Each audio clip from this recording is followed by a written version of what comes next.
नमस्कार मंडळी, पालकची भाजी तर आपण नेहमीच खातो, तीच भाजी घोटून किंवा शेंगदाणे वगैरे घालून. पण बघा, मी ही थोडीशी वेगळ्या पद्धतीने केलेली आहे. खायला एकदम भन्नाट लागते, करायला एकदम सोपी आहे. व्हिडिओ स्किप न करता संपूर्ण बघा. नमस्कार, मी दीपाली, रेसिपी हाऊस मराठीमध्ये तुम्हा सर्वांचे खूप मनापासून स्वागत. तर इथे मी एक जोडी पालक स्वच्छ निवडून आधी धुवून घेतलेला आहे. चिरण्याच्या आधीच आपण कुठलीही भाजी धुवून घ्यायची, म्हणजे त्याचे जीवनसत्व कमी होत नाहीत.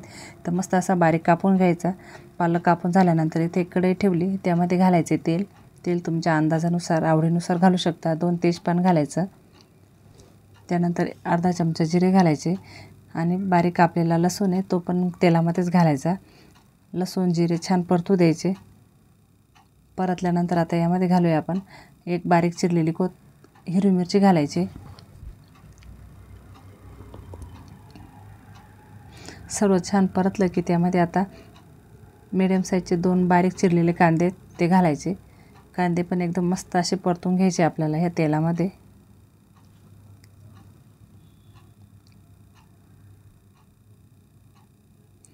बघा, कांद्याचा कलर बदलला थोडासा, त्यामध्ये आलं लसूण पेस्ट घालायची आणि ती पण पुन्हा मिक्स करून द्यायचं आणि ती पण छान परतून घ्यायची. त्यामध्ये आता घालायचं आहे मेन पदार्थ, 2 चमचे बेसन पीठ घातले. या पदार्थामुळे एकदम भाजी रुचकर आणि अशी वेगळ्याच चवीची होते. नेहमीची भाजी खातो ना त्याहीपेक्षा खूप भारी होते. बघा, कांद्यासोबत बेसन पीठ छान भाजलं गेले, त्याला तेल सुटायला लागले. त्यामध्ये आता मसाले घालूया. अर्धा चमचा हळद पावडर, 1 चमचा धना पावडर आणि आता 1 ते 1.5 चमचा लाल मिरची पावडर. तुमच्या आवडीनुसार तिखट कमी जास्त घालू शकता. ते पण आता या कांद्यासोबत छान परतून घ्यायचे. मस्त मसाले परतले गेले की आता यामध्ये मी 2 मीडियम साईजचे टोमॅटो किसून घेतलेत. किसल्यामुळे काय होतं, पटकन परततात आणि भाजी असो किंवा ग्रेव्ही असो दाटसर बनते आणि पटकन परतते, म्हणून मी त्यामध्ये किसून घातला आहे. बघा, मस्त तेल सुटलं आहे सर्व पदार्थांना. चवीनुसार मीठ घालायचं. असं तेल सुटलं की मस्त मसाला परतला आहे.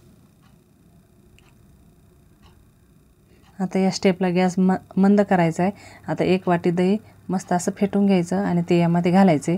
दही आंबट नको आहे, ताजं दही पाहिजे. आंबट जर असलं ना भाजी थोडीशी आंबटसर लागते, त्याच्यामुळे अजिबात आंबट नसलेलं दही घालायचे. आणि जर दही नसेल घालायचं तर इथे तुम्ही फ्रेश क्रीम किंवा दुधावरची साय वगैरे फेटून घालू शकता. तर बघा, मस्त आपला सर्व मसाला तयार झाला आहे. त्यामध्ये घातला आहे 1 चमचा किचन किंग मसाला आणि 1 चमचा कसुरी मेथी अशी हातावर चोळून घालायची, मध्ये छान स्वाद येतो. मस्त त्या मसाल्यामध्ये मिक्स करायचे. तर आपला मसाला मस्त असा रेडी झाला आहे. आपली भाजी पण कापून रेडी आहे. आता यामध्ये आता जो चिरलेला पालक आहे ना तो घालायचा आणि मस्त आलटी पलटी करून या मसाल्यामध्ये मिक्स करून द्यायचा. अजिबात एक्स्ट्राचं पाणी वगैरे घालायला लागत नाही, कारण भाजीला पण नंतर पाणी सुटतं ना, त्यामुळे एकदम अशी मस्त भाजी तयार होते. आता झाकण ठेवायचे आणि 1-2-3 मिनटात आपण याला वाफ घेऊया, म्हणजे भाजी पण शिजेल. तर बघा, मस्त भाजी शिजायला लागली, आपोआप त्याला पाणी सुटलं, म्हणजे आपल्याला जास्त पातळ नाही करायची ही भाजी. तर बघा, 5 ते 7 मिनटामध्ये मस्त झाकण ठेवत 1-2 वेळा हलवून द्यायची आणि मस्त अशी आपली पालकची भाजी, पालक मसाला तयार झाला आहे.